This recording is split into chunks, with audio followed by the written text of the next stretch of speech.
नमस्कार दोस्तों। भारतीय साक्ष्य अधिनियम की सीरीज को मैं फिर आज एक नई स्टोरी के साथ आगे बढ़ाऊंगा और ये स्टोरी कनेक्टेड है सेक्शन नंबर 6 भारतीय साक्ष्य अधिनियम से, corresponding to 8 Indian evidence act 1872 से। एक प्रोस्टिट्यूट है जिसका नाम है दुलारी। ये दुलारी अपने घर में सोई हुई थी। सुबह का टाइम है तो एक अब्दुल्ला नाम का व्यक्ति इसके घर में आता है और इसके गले को रेजर से गले को रेत देता है, काट देता है और वहां से भाग जाता है। इसके बाद जब शोर मचता है तो इस लेडी की माँ आती है, शोर मचाती है, अड़ोसी पड़ोसियों को बुलाती है और इस लड़की को हॉस्पिटल लेकर चले जाते हैं। हॉस्पिटल में इस लड़की की माँ है, कोतवाल है, डिप्टी मैजिस्ट्रेट है और सर्जन है। 4 लोग इस लड़की के सामने प्रेजेंट हैं। अब इस लड़की की पोजीशन क्या है कि ये कॉन्शियस तो है, ये जिंदा है, सब कुछ समझ रही है, देख रही है, लेकिन गला कटा होने के कारण बोल नहीं पा रही। और दूसरा, क्योंकि गले में चोट है, गले में इंजरी है, तो डॉक्टर्स ने, सर्जन ने भी एडवाइज किया उसको कि बोलना नहीं। एट द सेम टाइम उससे पूछना भी जरूरी था कि भाई ये क्या हुआ है, किसने किया है। तो जब उससे पूछा जाने लगा, क्योंकि वो सुन पा रही थी, कॉन्शियस थी, समझ पा रही थी, जब उससे पूछा गया तो वो बोल नहीं पा रही, जवाब बोलकर नहीं बता पा रही थी। तब फिर डिप्टी मैजिस्ट्रेट, सर्जन, कोतवाल सबने ये डिसाइड किया कि इस लड़की के सामने कुछ पॉजिटिव क्वेश्चंस रखते हैं और फिर इसको बोलते हैं कि हाथ से हिलाकर हाँ या ना इसमें जवाब देगी, और वो भी इशारा करके देगी, केवल बोलने की आवश्यकता नहीं होगी। तो जब इस लड़की को कुछ नाम ड्रॉप किए गए इस बारे में पता लगाने के लिए कि ये किसने किया है, गला किसने रेता है, तब उस लड़की के सामने जितने भी सस्पेक्ट हो सकते थे सबके एक एक कर नाम बोले गए। सभी का जवाब लड़की ने नेगेटिव दिया, ना में दिया, हाथ से हिलाकर, जेस्चर से, साइन से। जब अब्दुल्ला का नाम बोला गया तो इस लड़की ने हाथ हिलाया, पॉजिटिव साइन दिया, यस कहा, और इससे ये पता चला कि हां अब्दुल्ला है जिसने इसका गला रेता है, रेजर से इसका गला काट। और कई सारे क्वेश्चंस पूछे गए, लगभग 22 क्वेश्चंस इस लड़की से पूछे गए और उन क्वेश्चंस के जो आंसर आए उनके आधार पर यह डिसाइड हुआ कि अब्दुल्ला ने रेजर से इसका गला रेता है। अब ड्यूरिंग ट्रीटमेंट ये लड़की मर जाती है और ये जो क्वेश्चन इससे पूछे गए और जो इसके आंसर्स आए उन सबको कागज पर लिख लिया गया था। इसके बाद ये लड़की मर जाती है तो केस चलता है अब्दुल्ला के ऊपर, मर्डर का। अब यहां पर ये स्टोरी इस सेक्शन से किस तरीके से कनेक्टेड है इसको मैं आगे बताऊं आप लोगों को। उससे पहले मैं बताना चाहूंगा कि सबसेक्शन 6 में हम लोग आज कंडक्ट पढ़ेंगे, आचरण पढ़ेंगे। तो आचरण किसका हो सकता है, आचरण कब का हो सकता है, किस बात को आचरण कहा जा सकता है, किसको कंडक्ट कहा जा सकता है, किसको कंडक्ट नहीं कहा जाएगा, कंडक्ट की डेफिनेशन क्या होगी, इससे रिलेटेड सारे क्वेश्चंस के आंसर मैं आज आप लोगों को देने वाला। और इस स्टोरी में ये भी मैं बताने वाला हूं कि अब्दुल्ला को केवल, देखिए, केवल और केवल यही एक गवाह है जो लड़की मर चुकी है और जो उसका स्टेटमेंट आया है वो उसका अपना स्टेटमेंट नहीं है, बल्कि वो क्वेश्चंस पूछे गए उससे, उन क्वेश्चंस के जो आंसर आए उनके आधार पर डिसाइड किया गया। तो क्या ऐसी एविडेंस के आधार पर अब्दुल्ला को सजा दी जा सकती है? क्या इस केस का डिसीजन हुआ? मैं सारी बातें आप लोगों के साथ शेयर करूंगा। बस आप लोग वो मोटा रजिस्टर लेकर बैठ जाइए, रेलेवेंट पॉइंट आप नोट करते जाइए और वीडियो को पूरा देखिए और वीडियो को लाइक कर दीजिए। आपको मेरी वीडियोज अच्छी लगती हैं तो प्यार भरा कमेंट कर दीजिए। नए लोग हैं तो आप चैनल को सब्सक्राइब कर लीजिए। सबसे पहले मैं आपको एक छोटी सी रीडिंग ये दिखाना चाहूंगा कि सेक्शन 6 क्या कहती है। छोटी सी सेक्शन है, उसका हम सब सेक्शन 1 ऑलरेडी हम पढ़ चुके हैं। इंपॉर्टेंट है इसमें सब सेक्शन 2, क्योंकि सब सेक्शन 1 में बहुत ज्यादा कुछ था नहीं, बट हमने वो भी डिटेल से बहुत कुछ देखा है। अब सब सेक्शन 2 में जो वर्ड्स लिखे हैं बहुत ही इंपॉर्टेंट वर्ड्स हैं। एक एक वर्ड की बड़ी ही इंपॉर्टेंस है। मैं उनको सबको डील करके आज आपको समझाने की कोशिश करूंगा। देखिए ये है सेक्शन 6 BS और ये बात करती है मोटिव, प्रिपरेशन एंड प्रीवियस और सब्सिक्वेंट कंडक्ट। हेतु, तैयारी और आचरण किस तरीके से सुसंगत होंगे, कब सुसंगत होंगे। तो सबसेक्शन 1 कहती है any fact is relevant which shows or constitute a motive or preparation for any facts in issue or relevant fact। अर्थात कोई भी ऐसा फैक्ट जो फैक्ट्स इन इशू के मोटिव को दर्शाता है या फैक्ट इन इशू के मोटिव को कॉन्स्टिट्यूट करता है, बनाता है। सिमिलरली कोई फैक्ट अगर रेलेवेंट फैक्ट के मोटिव को दर्शाता है या मोटिव को बनाता है। सिमिलरली कोई फैक्ट जो रेलेवेंट फैक्ट के प्रिपरेशन को दर्शाता है या बनाता है। सिमिलरली कोई फैक्ट फैक्ट्स इन इशू की तैयारी, प्रिपरेशन को दर्शाता है या बनाता है, वो सभी रेलेवेंट होंगे subsection 1 of section 6 Bharatiya Sakshya अधिनियम। तो एग्जाम पॉइंट ऑफ व्यू से दो ही बातें हैं यहाँ पर कि मोटिव हुआ और प्रिपरेशन हुई। ये किस बात के, फैक्ट इन इशू के या रेलेवेंट फैक्ट के। अब इसमें इंपॉर्टेंट है सबसेक्शन 2। सबसेक्शन 2 बात करेगी कंडक्ट के बारे में।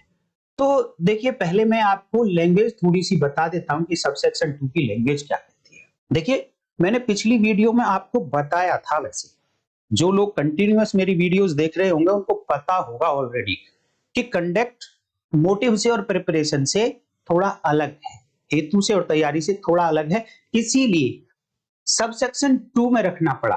अदरवाइज वो सबसेक्शन 1 में ही रख दिया गया होता। किस तरीके से अलग है?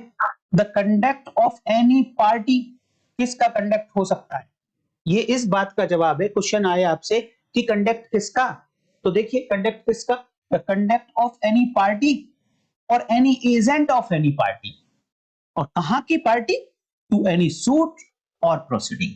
किसी भी सूट में, किसी भी प्रोसीडिंग में जो पार्टीज होंगी उनका कंडक्ट है यहां पर। तो किसका कंडक्ट? नंबर 1 बात जवाब मिल गया होगा, in reference to such suit और प्रोसीडिंग्स। किसके संदर्भ में कंडक्ट सुसंगत होगा? केवल जो पार्टी जिस सूट में है, इस पार्टी का कंडक्ट केवल और केवल इसी सूट के संदर्भ में, इसी पार्टी के संदर्भ में सुसंगत होगा। और in reference to any fact in issue therein और रेलेवेंट फैक्ट्स देयर टू। दूसरा, इसी सूट में जो फैक्ट इन इशू होंगे या रेलेवेंट फैक्ट होंगे, इनके संदर्भ में भी ये कंडक्ट सुसंगत हो सकता है। और देखिए and the conduct of any person an offence against whom is subject to any proceeding is relevant। कौन सा person? Conduct of any person, an offence against whom, जिसके अगेंस्ट कोई अपराध, जिसके विरुद्ध कोई अपराध, कोई सब्जेक्ट मैटर है, विषय है किसी प्रोसीडिंग का। इट मींस वो एक्यूज, जिसने ऑफेंस किया है। तो दूसरा किसका कंडक्ट? एक्यूज का कंडक्ट, उसका भी कंडक्ट रेलेवेंट होगा। लेकिन कब? यहां से जो आगे के वर्ड्स हैं ये वेरी वेरी इंपॉर्टेंट वर्ड। तो कंक्लूड करूं यहां से ऊपर वाली बातों को, तो ये सिंपल है कि conduct is relevant. 3 words, conduct is relevant, but कब? If such conduct influences any fact in issue, such conduct is influenced by any fact in issue, such conduct influences relevant facts. Such conduct is influenced by such relevant fact. क्या समझ में आया? चार बातें यहां पर लिखी गई है। हमने हर बार देखा है कि जब भी हम रेलेवेंसी पढ़ते हैं तो दो एंड हमारे पास होंगे। एक एंड पर तो हमेशा ही facts in issue and relevant fact होंगे, ये नोन फैक्ट हैं, ऑलरेडी हमें ज्ञात फैक्ट हैं। दूसरे फैक्ट पर अननोन फैक्ट होगा जिसके साथ इन फैक्ट्स इन इशू की रेलेवेंसी देखनी है। लेकिन यहां पर इस दूसरे एंड पर अननोन फैक्ट नहीं है, एक कंडक्ट है। क्या है? कंडक्ट। ऐसे फैक्ट हैं जो कंडक्ट बताते हैं। मैं कंडक्ट की डेफिनेशन भी बताऊंगा कि किस तरीके से आप कंडक्ट की डेफिनेशन लिखेंगे, कंडक्ट होता भी क्या है। तो यहां ये कंडक्ट फैक्ट्स इन इशू या रेलेवेंट फैक्ट से किस तरीके से कनेक्टेड है, वो रेलेवेंसी यहां पर समझ पाना बड़ा मुश्किल है, लोग यहां पर कंफ्यूज हो जाते हैं।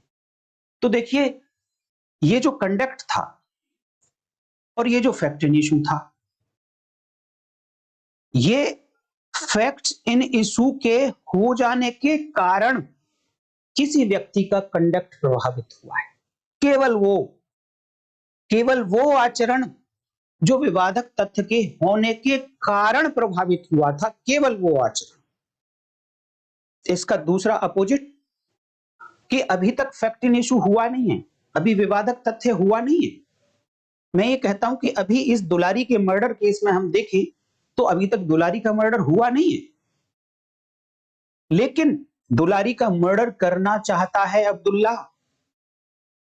तो जो अब्दुल्ला का कंडक्ट है जिसके कारण फैक्ट इन इशू प्रभावित हुआ, अर्थात फैक्ट इन इशू से कंडक्ट प्रभावित हो या कंडक्ट से फैक्ट इन इशू प्रभावित हो, केवल और केवल ऐसे कंडक्ट ही यहां पर रेलेवेंट होंगे। यही बात यहां पर लिखी गई है और मैं अभी आपको थोड़ा साफ करके दिखाता हूं। तो यहां पर बताया कि कंडक्ट रेलेवेंट है, लेकिन कंडक्ट कैसा? कंडक्ट को एक्सप्लेन किया, कंडक्ट ऐसा कि वो या तो फैक्ट इन इशू को प्रभावित करे या रेलेवेंट फैक्ट को प्रभावित करे, या फिर ये फैक्ट इन इशू या रेलेवेंट फैक्ट उस कंडक्ट को प्रभावित करे। दोनों रिवर्सिबल हैं, तभी उतना ही कंडक्ट सुसंगत होगा। और आगे क्या कहा? And whether it was previous और subsequent thereto. Previous and subsequent thereto. What is thereto here? Thereto means fact in issue या relevant fact। ये जो आचरण था जो फैक्ट इन इशू को प्रभावित करेगा या रेलेवेंट फैक्ट को प्रभावित करेगा, या रेलेवेंट फैक्ट या फैक्ट इन इशू ने कंडक्ट को प्रभावित किया, वो वाला कंडक्ट ये या तो फैक्ट इन इशू से पहले था, रेलेवेंट से पहले था, या फैक्ट इन इशू या रेलेवेंट फैक्ट के बाद का था। तो इसी को कहा है पूर्ववर्ती आचरण या पश्चात का आचरण, प्रीवियस कंडक्ट और सब्सीक्वेंट कंडक्ट। कहां सुसंगत होंगे? सेक्शन 6 सबसेक्शन 2 में, करस्पॉन्डिंग टू सेक्शन 8 सबसेक्शन 2 में। इसलिए यहां पर कंडक्ट के लिए सबसेक्शन 2 अलग से बनना पड़े। तो कोर क्या है कंडक्ट का? केवल ये कह देना कि कंडक्ट सुसंगत होगा सफिशिएंट नहीं है भैया, आपको थोड़ा कंडक्ट को एक्सप्लेन करना पड़ेगा। और एक्सप्लेन इस तरीके से आप करना कि ऐसे कंडक्ट, ऐसे आचरण जो या तो विवादक तथ्य या सुसंगत तथ्य को प्रभावित करते हैं या इनसे प्रभावित हो जाते हैं। तो इसमें जो विक्टिम होता है, विक्टिम का कंडक्ट भी रेलेवेंट होगा। इसमें इलस्ट्रेशन दिया गया है, उस इलस्ट्रेशन को मैं समझाऊं उससे पहले आपको दो एक्सप्लेनेशन जरूरी है समझना, क्योंकि यहां पर इन एक्सप्लेनेशंस पर बहुत महाभारत होती है और इनको समझना बड़ा ही मुश्किल काम है। बट मैं कोशिश करूंगा कि आज आपका कंफ्यूजन दूर कर दिया जाए। एक्सप्लेनेशन नंबर 1, स्पष्टीकरण नंबर 1, यहां लिखा है कि word conduct in this section does not include statement. अर्थात जो व्यक्ति ने कथन किया किसी को, वो कथन कंडक्ट की कैटेगरी में, आचरण की कैटेगरी में नहीं आएगा। हाँ, एक एक्सेप्शन दिया कि कोई कथन कंडक्ट की कैटेगरी में आ सकता है। एक्सेप्शन क्या है वो? Unless those statements accompany and explain acts other than the statements। यहां से यहां तक ये जो वर्ड्स लिखे ना, आप ध्यान से पढ़ लेना इनको। बहुत कुछ बोल गए ये, बशर्ते कि हमें समझना आना चाहिए। सबसे पहली बात तो इन्होंने बोला कि वो स्टेटमेंट, कथन भी कंडक्ट हो सकता है, लेकिन ये कथन अकेला नहीं होना चाहिए। ये कथन किसी दूसरे कार्य के साथ में बताया गया हो। ध्यान देना, दूसरे कार्य के साथ में कथन किया गया हो, एंड उस कार्य को एक्सप्लेन भी करता हो। एंड एक्सप्लेन एक्ट्स, जिस कार्य के साथ में बोला गया, जिस एक्ट के साथ में स्टेटमेंट दिया गया, ये स्टेटमेंट इस एक्ट को एक्सप्लेन करता हो, देन स्टेटमेंट कंडक्ट की कैटेगरी में आ जाएगा। अदरवाइज अकेला स्टेटमेंट कंडक्ट की कैटेगरी में नहीं आएगा। आपसे क्वेश्चन पूछ लिया जाए कि केवल स्टेटमेंट है, वो किसी एक्ट के साथ में नहीं बोला गया, किसी एक्ट को एक्सप्लेन नहीं करता है, तो क्या वो कंडक्ट की कैटेगरी में आएगा? तो आपका जवाब होना चाहिए नहीं आएगा। अब देखिए यहां पर ये जो दूसरा एक्ट है जिसको एक्सप्लेन कर रहा है वो स्टेटमेंट, उसके लिए क्या शब्द लिखे गए? देखिए, acts other than the statement, explain acts other than the statement. यहां से एक मीनिंग निकल कर आता है जो मैंने पिछली वीडियोस में बताया था आपको कि एक्ट क्या होगा, इवेंट क्या होगा, स्टेट ऑफ थिंग क्या होंगी। तो मैंने ये बताया था कि जब जब ह्यूमन विल की एक्सर्शन होगी, ह्यूमन विल को पूरा करने का प्रयास होगा, अब इस प्रयास के कारण जो रिजल्ट आएंगे हमारी बॉडी में, वो एक्ट कहलाएगा। जैसा कि मैंने बताया था कि अगर कोई व्यक्ति केवल छत पर खड़ा है तो स्टेट ऑफ थिंग, छत से अपने आप गिर गया है तो इवेंट, और छत से उसने जंप लगाई है तो वो एक्ट है, क्योंकि वहां पर कुछ उसका प्रयास उसमें शामिल हो गया था। अर्थात कि ये जो स्टेटमेंट है ये भी अपने आप में एक एक्ट है। बार बार पढ़ लेना इस लाइन को। Those statements accompany and explain acts other than statements। अगर ये स्टेटमेंट एक्ट की कैटेगरी में नहीं आता होता तो लेजिस्लेचर केवल इतना लिख देती, those statements accompany and explain act। अगर ऐसा लिखते तो इट मींस ये क्लियर था कि स्टेटमेंट एक्ट की कैटेगरी में नहीं आता। अब यहां पर लिखा उन्होंने अदर देन स्टेटमेंट, स्टेटमेंट भी अपने आप में एक्ट है, लेकिन उस एक्ट को एक्सप्लेन नहीं कर रही। जिस एक्ट के साथ में ये स्टेटमेंट बोला जा रहा है उस एक्ट को एक्सप्लेन कर रहे हैं। हाँ, एक और बात इसी एक्सप्लेनेशन में ये लिखा कि but this explanation is not to affect the relevancy of statement under any other section of this अधिनियम। साथ में ये भी कह दिया कि अगर ये स्टेटमेंट किसी और सेक्शन में, किसी और प्रोविजन में रेलेवेंट है तो वहां की रेलेवेंसी को अफेक्ट नहीं करेगा, क्योंकि केवल लिखा गया है in this section does not include, conduct में इंक्लूड नहीं है स्टेटमेंट। अदरवाइज कहीं और स्टेटमेंट को रेलेवेंट बताया है तो वहां पर ये रेलेवेंट होगा। ये हुआ एक्सप्लेनेशन नंबर 1। जैसे कि आप यही देख लीजिए, कोई स्टेटमेंट अगर मरते हुए दिया है, किसी व्यक्ति ने मरने से जस्ट पहले दिया है, तो टाइम डिक्लेरेशन में वो स्टेटमेंट रेलेवेंट हो सकता है, बट केवल स्टेटमेंट है तो वो कंडक्ट में रेलेवेंट नहीं होगा। एक्सप्लेनेशन नंबर 2 देखिए, एक्सप्लेनेशन नंबर 2 के जो ओपनिंग सेंटेंस हैं ये इंपॉर्टेंट है। When the conduct of any person is relevant, यानी एक्सप्लेनेशन नंबर 2 पिक्चर में कब आएगा? जब आएगा जब वो कंडक्ट जिसको हम ऊपर से पढ़ते आ रहे हैं ये रेलेवेंट हो जाएगा, उसके बाद शुरू होगा एक्सप्लेनेशन नंबर 2, अगर कंडक्ट रेलेवेंट नहीं है तो फिर एक्सप्लेनेशन नंबर 2 पिक्चर में नहीं आएगा।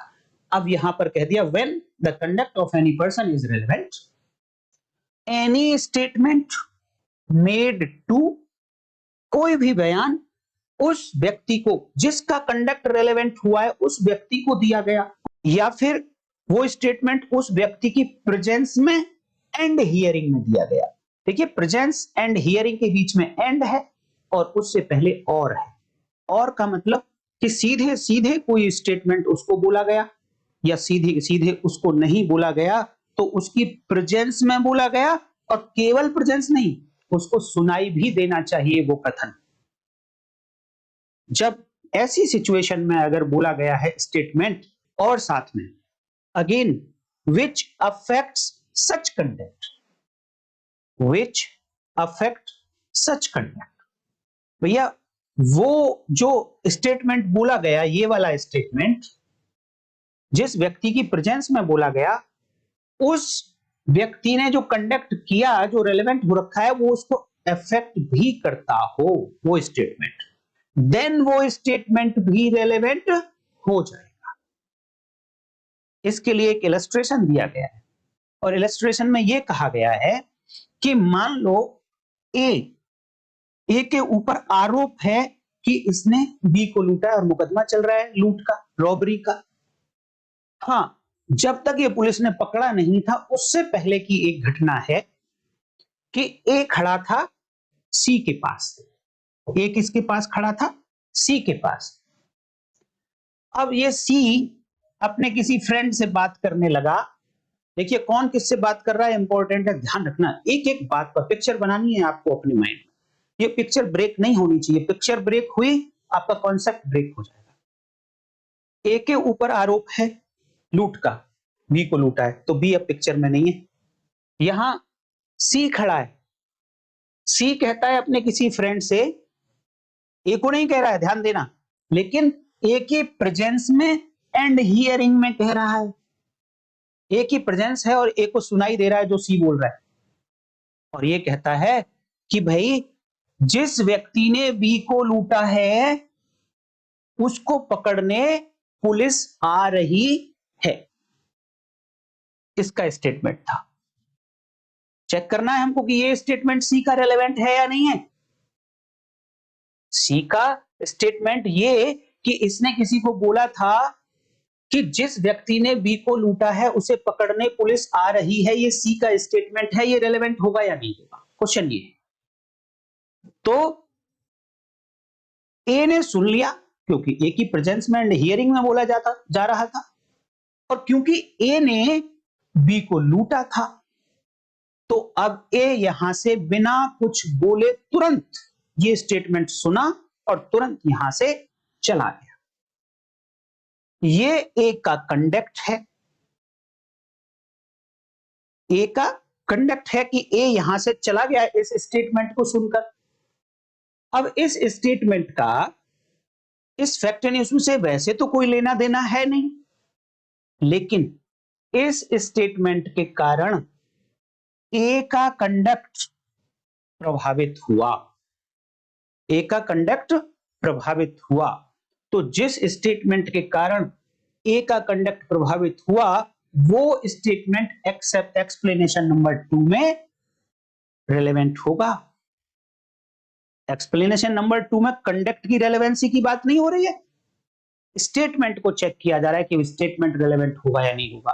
और एक्सप्लेनेशन नंबर 1 में स्टेटमेंट को चेक किया जा रहा है कि वो कंडक्ट होगा या नहीं होगा, एज ए कंडक्ट रेलेवेंट होगा या नहीं होगा।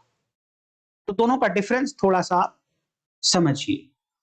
और अब मैं लौट कर आता हूं स्टोरी पर, दुलारी और अब्दुल्ला की। यहां पर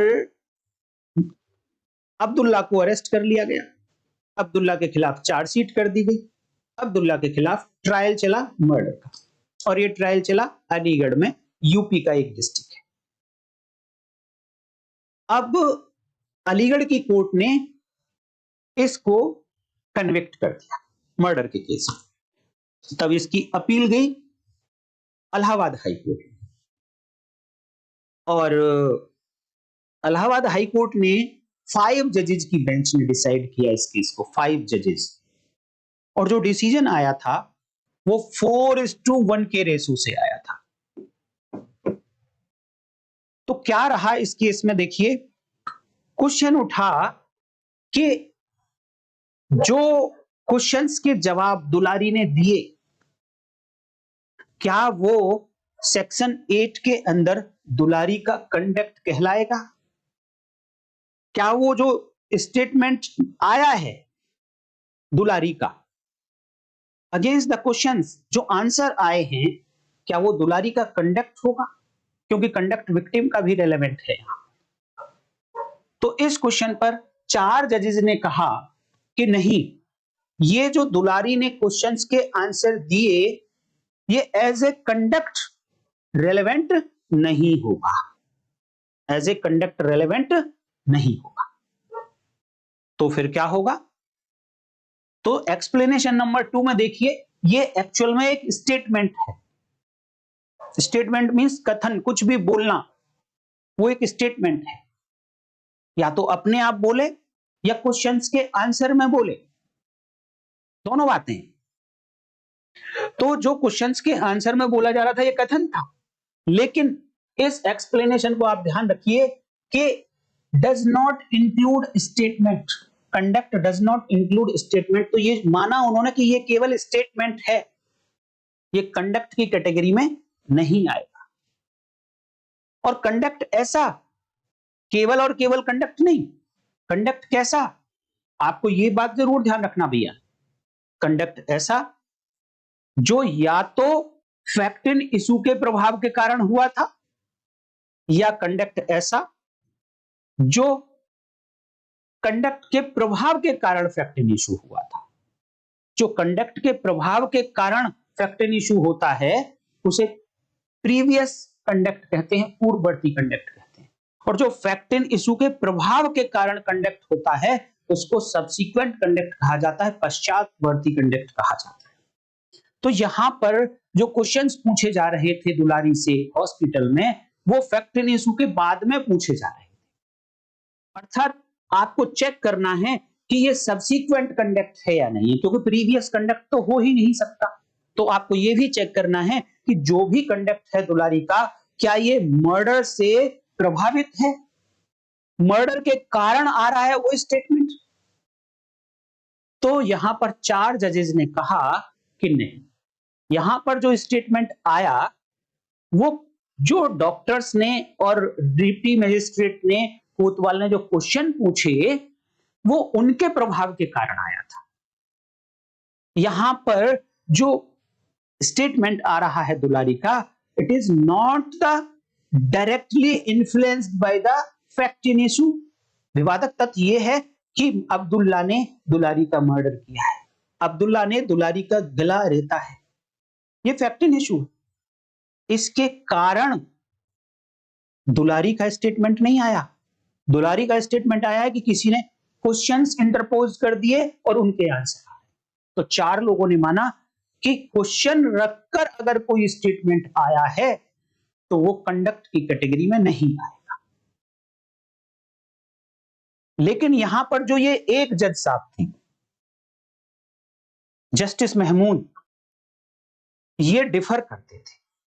इन्होंने कहा कि देखिए यहां पर जो जवाब आ रहा है क्वेश्चन में, एक स्टेटमेंट के बाद दूसरा स्टेटमेंट आ रहा है, हाथ हिलाकर वो लड़की इशारा कर रही है, ये इसी तरीके का कंडक्ट है जैसा कि ऊपर इलस्ट्रेशन मैंने अभी पहले बताया था, इलस्ट्रेशन एफ में कंडक्ट हुआ था कि केवल और केवल सी ने स्टेटमेंट किया था और उस स्टेटमेंट के बाद का कंडक्ट था ए का। तो यहां पर ए के कंडक्ट को रेलेवेंट माना गया, सी के स्टेटमेंट को रेलेवेंट माना गया। उसी तरीके से जब डिप्टी मजिस्ट्रेट, कोतवाल और सर्जन इनके क्वेश्चन के, इनके स्टेटमेंट के अगेंस्ट जो कंडक्ट आ रहा है उस लड़की का, जो वर्बल इशारे कर रही है, जेस्चर करके जवाब दे रही है, वो कंडक्ट की कैटेगरी में आ जाएगा। अगर आप स्टेटमेंट के बदले जो कंडक्ट हो रहा है उसको रेलेवेंट नहीं मान रहे हैं तो फिर इलस्ट्रेशन एफ भी रेलेवेंट नहीं होगा। लेकिन इसका भी जवाब ये था कि देखिए इलस्ट्रेशन एफ और दुलारी वाले मैटर में जो डिफरेंस है, दो डिफरेंस है। एक डिफरेंस तो ये है कि दुलारी विक्टिम का कंडक्ट है, ध्यान रखना दुलारी इज अ विक्टिम, विक्टिम का कंडक्ट है। यहां इस इलस्ट्रेशन में ए एक्यूज है, यहां ए का कंडक्ट है, एक्यूज का कंडक्ट है। पहला डिफरेंस तो ये है। दूसरी बात देखिए, सी ने जो स्टेटमेंट दिया था वो ए को नहीं दिया। यहां जो सी ने स्टेटमेंट दिया वो ए को नहीं दिया, लेकिन दुलारी वाले मैटर में जो डॉक्टर्स स्टेटमेंट कर रहे हैं, जो क्वेश्चन पूछ रहे हैं, वो सीधा दुलारी से पूछ रहे हैं। यहां पर जो ए का कंडक्ट आया, यहां पर कंडक्ट इंडिपेंडेंट है स्टेटमेंट के। हां, उस स्टेटमेंट ने अफेक्ट किया है, बट वो स्टेटमेंट सी को नहीं था। वो स्टेटमेंट ए को नहीं था, बट सी के स्टेटमेंट के अगेंस्ट ए का कंडक्ट था, वो उसका वॉलंटरी कंडक्ट था। लेकिन यहां पर पर्टिकुलर क्वेश्चंस रख रख के पूछे जा रहे हैं दुलारी से, तो उन्होंने कहा कि ये डिफरेंट है थोड़ा सा। फाइनली यही डिसीजन आया कि अगर कोई स्टेटमेंट क्वेश्चन रखने के बाद कोई स्टेटमेंट आ रहा है किसी का, तो वो कंडक्ट की कैटेगरी में नहीं होगा, सेक्शन नंबर 6 बीएसए या section number 8 Indian evidence act 1872 में सुसंगत नहीं होगा। ऐसा आर वर्सेस अब्दुल्ला 1885 का केस है दोस्तों, ये उसमें ऐसा डिसाइड हुआ है। अब आपको एक और अच्छा इलस्ट्रेशन दिखाता हूं जहां से आपको और हेल्प मिलेगी। देखिए इलस्ट्रेशन है इसी सेक्शन का जे, और यहां पर क्वेश्चन है, the question is whether A was raped. Question क्या है कि क्या ए का बलात्कार हुआ है। यहां एक्यूज नहीं है, ध्यान रखना, आप थोड़ा सा पिक्चराइज करना, केवल शब्दों को मत पढ़ना, पिक्चराइज करना कि ए वाज रेप्ड। क्वेश्चन ये, क्या ए का रेप हुआ है। एक्यूज कौन है छोड़ दो अभी, अब जो कुछ होना है वो हम ए के पार्ट पे देखेंगे। द फैक्ट दैट, ऐसा तथ्य, shortly after the alleged rape, rape के होने के तुरंत बाद, शॉर्टली आफ्टर अलेज्ड रेप, तुरंत बाद क्या किया है, A made a complaint relating to the crime. A ने क्या किया, रेप होने के तुरंत बाद एक कंप्लेंट की है, कंप्लेंट परिवाद किया है। The circumstances under which and the terms in which the complaint was made are relevant. यहां पर यह बताया कि जिन परिस्थितियों में यह कंप्लेंट की ए ने और जिन टर्म्स के बारे में कंप्लेंट की ए ने, वो सभी के सभी सुसंगत हो जाए, बट कंप्लेंट होनी चाहिए, परिवाद होना चाहिए। लेकिन इसका एकदम अपोजिट देखिए अब, the fact that without making a complaint, without making a complaint, बिना कंप्लेंट किए हुए ए ने क्या किया, A said that A had been raped is not relevant as conduct under this section. Rape होने के बाद की ही बात है, लेकिन ए ने कोई कंप्लेंट नहीं की, कोई परिवाद नहीं किया, केवल और केवल बोला है। सपोज अपनी मां को बोला, अपनी फ्रेंड को बोला, किसी को भी बोला, केवल बोला है कि उसके साथ रेप हुआ है, ये कंडक्ट नहीं माना जाएगा। तो अब आपको प्रॉब्लम आ रही होगी दोनों बातों को समझने में कि एक तरफ कह रहे हैं कि कंप्लेंट कर रही है तो रेलेवेंट है कंडक्ट की तरह, और जब एक तरफ बोल रही है कि मेरे साथ रेप हुआ है, वो कंडक्ट की तरह रेलेवेंट नहीं है। तो डिफरेंस है। देखिए यहां पर ए ने लास्ट में केवल और केवल स्टेटमेंट दिया है, ए हैड बीन रेप्ड, उसने कहा है, सेड, केवल अपना स्टेटमेंट दिया है। हाँ, अब आप लोग समझ रहे होंगे, समझिए, ये जो बोला है ना, ए ने केवल बोला है, वो उसका स्टेटमेंट है, लेकिन ऊपर उसने कंप्लेंट दी है, कंप्लेंट वर्ड यूज हुआ है, ये वाला कंप्लेंट वर्ड यूज हुआ है, और कंप्लेंट में और स्टेटमेंट में दोनों में अंतर है। यहां पर कंप्लेंट का मतलब कोर्ट ने माना है कि वही कंप्लेंट है भैया जो सीआरपीसी में बताई गई है। Section 2 subsection 1 clause H total BSc and section 2D CrPC. उन्होंने कहा कि इसमें कंप्लेंट होनी चाहिए और उस कंप्लेंट में एलिगेशन लगाकर यह कहना चाहिए कि भैया मुझे आप इसकी रेमेडी दिलाइए, एक्यूज को आप पनिशमेंट करिए। देन वो स्टेटमेंट जो बोला कि मेरे साथ रेप हुआ, देन ही वो कंडक्ट की कैटेगरी में आएगा। तो ये इलस्ट्रेशन अपने आप में बड़ा ही इंपॉर्टेंट इलस्ट्रेशन है, जहां पर केवल स्टेटमेंट और कंप्लेंट दोनों को आप ध्यान से सुन लो। एक स्टेटमेंट है, केवल अकेला स्टेटमेंट, और एक कंप्लेंट है। कंप्लेंट में स्टेटमेंट इंक्लूड है, बट साथ में कुछ और बातें भी हैं। कहती है मुझे प्रोटेक्शन दिलाई, उसको बड़े घबरा के बोल रही है, डर के बोल रही है, और वो कह रही है कि जिसने किया है उसको सजा दी जाए। देन ये स्टेटमेंट एक्सप्लेन कर रहा है, जिस एक्ट के साथ ये बोल रही है उनको एक्सप्लेन कर रहा है कि इसके मन में क्या चल रहा है, क्या चाहती है। वहां केवल बोल देना कि मेरे साथ रेप हुआ है, it is A only statement. ये अकेला स्टेटमेंट यहां कंडक्ट की कैटेगरी में नहीं आएगा, बट कंप्लेंट अगर कर रही है, परिवाद कर रही है, तो वो कंडक्ट की कैटेगरी में सेक्शन 6 में सुसंगत होगा। तो मैं उम्मीद करता हूं कि आपको समझा पाया होगा कि कंडक्ट होता क्या है, किस तरीके से सेक्शन 6 में कंडक्ट सुसंगत है। केवल कंडक्ट कह देना अपने आप में कंडक्ट नहीं है भैया। कंडक्ट वो जो या तो फैक्ट इन इशू या रेलेवेंट फैक्ट से प्रभावित होता हो, या फैक्ट इन इशू या रेलेवेंट फैक्ट इस कंडक्ट की वजह से प्रभावित हुए हो, केवल और केवल वैसे ही कंडक्ट सुसंगत होंगे। तो मैं अब आपको जल्दी जल्दी ये बताना चाहूंगा कि व्हाट इज कंडक्ट, आचरण क्या होता है। दूसरा, सेक्शन 6 में जो कंडक्ट है वो किस टाइप का कंडक्ट है, कितने तरीके का कंडक्ट है, किस किस का कंडक्ट हो सकता है। और conduct of a woman in rape cases in India, rape के मामले में क्या कंडक्ट होगा, वहां थोड़ा सा डिफरेंस आएगा।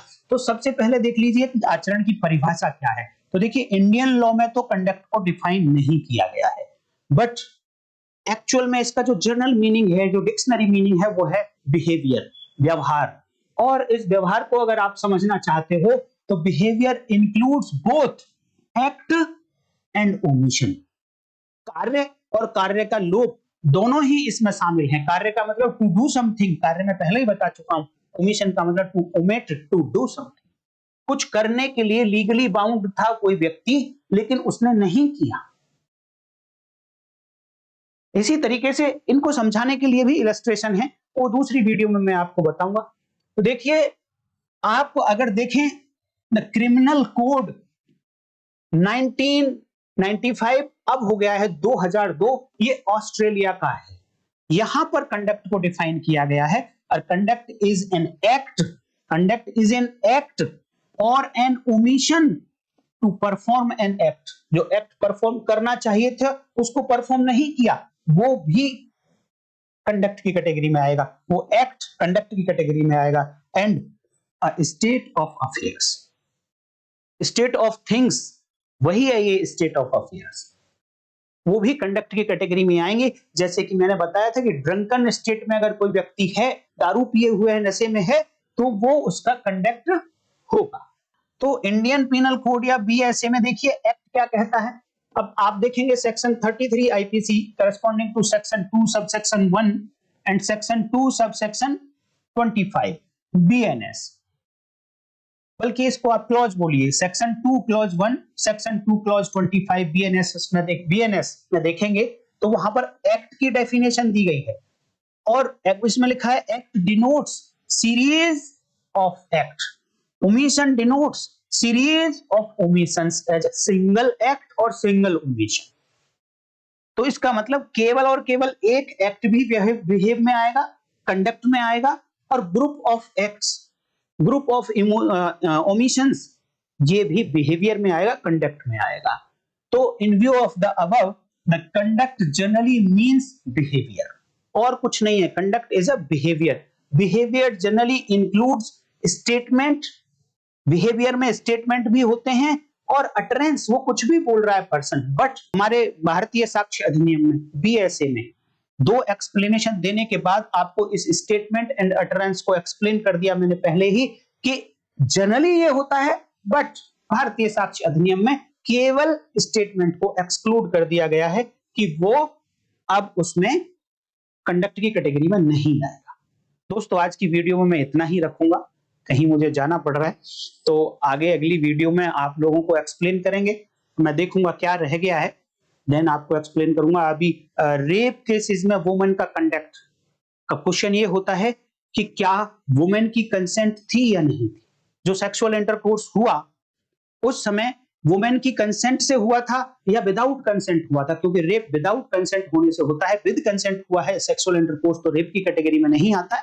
तो क्वेश्चन ये है कि वुमेन का conduct before rape, at the time rape और आफ्टर द रेप, इन तीनों टाइम पर कंडक्ट देखा जाता है। मैंने यहां भी बोला था कि भी किस किस टाइम पर कंडक्ट देखना है, तो यही चीजें हैं। Before fact in issue, at the time of fact in issue, after the fact in issue, ये कंडक्ट देखा जा सकता है। किस किस का देखा जा सकता है? कोई भी पार्टी होगी, एक्यूज होगा, विक्टिम होगा, और बहुत सारी बातें करेंगे। तो आज की वीडियो में इतना ही दोस्तों। अच्छी लगी है तो लाइक कर दीजिए, हाइप कर दीजिए, कमेंट कर दीजिए।